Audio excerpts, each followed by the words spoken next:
ایک دن نبی اکرم صلی اللہ علیہ وآلہ وسلم بعض صحابہ کرام کے ساتھ تشریف فرما رہے تھے کہ کہیں جا رہے تھے. ایک شخص وہاں آیا اور عرض کی یا رسول اللہ صلی اللہ علیہ وآلہ وسلم ایمان کیا ہے؟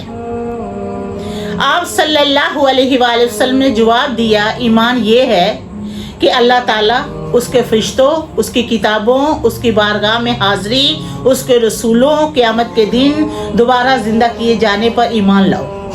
اس شخص نے عرض کی اے اللہ تعالیٰ کے رسول صلی اللہ علیہ وآلہ وسلم اسلام کیا ہے؟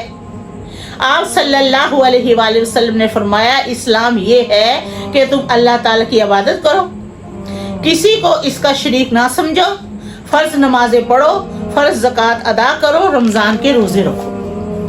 اس شخص نے کہا یا رسول اللہ صلی اللہ علیہ وآلہ وسلم احسان کیا ہے؟ آپ صلی اللہ علیہ وآلہ وسلم نے فرمایا احسان یہ ہے کہ تم اللہ تعالیٰ کی اس طرح عبادت کرو جیسے تم اسے دیکھ رہے ہو. کہ احسان کیا ہے؟ احسان یہ ہے کہ آپ صلی اللہ علیہ وآلہ وسلم نے فرمایا کہ تم اللہ تعالیٰ کی عبادت اس طرح کرو جیسے تم اللہ تعالیٰ کو دیکھ رہے ہو، اور اگر تم اسے نہیں دیکھ رہے تو بہرحال تمہیں اللہ تعالیٰ دیکھ رہا ہے کہ ایسے تم نے عبادت کرنی ہے. وہ شخص بولا آپ صلی اللہ علیہ وآلہ وسلم نے سچ فرمایا ہے. اللہ تعالیٰ کے رسول قیامت کب ہوگی؟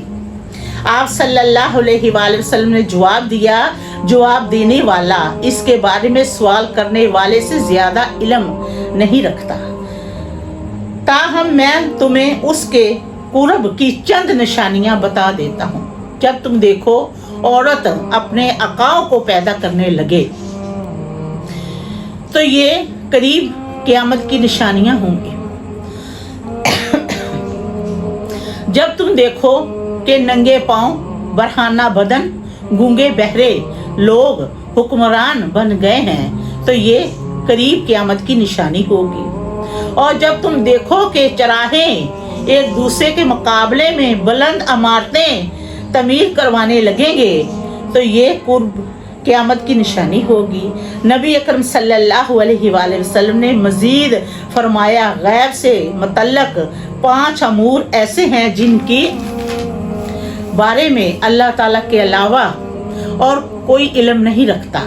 حضرت ابو ہریرہ رضی اللہ عنہ بیان کرتے ہیں پھر نبی اکرم صلی اللہ علیہ وآلہ وسلم نے یہ آیت کی تلاوت کی جس کا ترجمہ یہ ہے بے شک قیامت کا وقت کا علم صرف اللہ تعالیٰ کو ہے، وہی بارش نازل کرتا ہے، بیٹا یا بیٹی ارحام یعنی پیٹوں میں جو بھی ہے تو وہی جانتا ہے، کوئی نہیں جانتا کہ کل اس کے ساتھ کیا ہونا ہے، اور وہ یہ بھی نہیں جانتا کہ کون سی جگہ پر اس کو موت آنی ہے.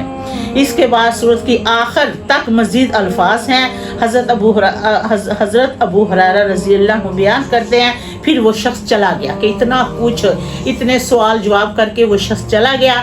کچھ دیر کے بعد نبی اکرم صلی اللہ علیہ وآلہ وسلم نے ارشاد فرمایا اس شخص کو میرے پاس واپس لے کر آؤ.